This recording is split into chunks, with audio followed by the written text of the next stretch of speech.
कंदकोट ज़िले कशमोर समेत सिंध के मुख़्तलिफ़ शहरनि में वधंदड़ बदअमनी ख़िलाफ़ कच्चे में ऑपरेशन लाइ रेंजर्स की वॾी नफ़री पहुची वई आहे।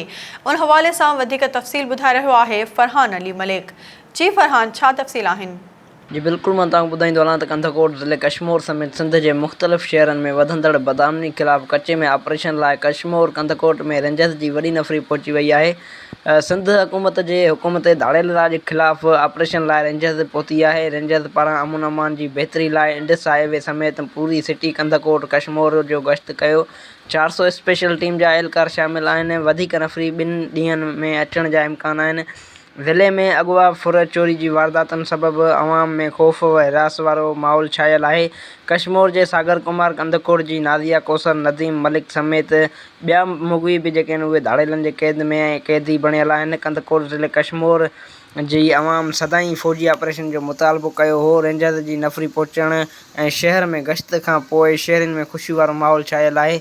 वाज़े रहे त सिंध हुकूमत पारां कच्चे में ऑपरेशन ऐं इंटरनेट बंद करण जो फ़ैसिलो कयो। जी।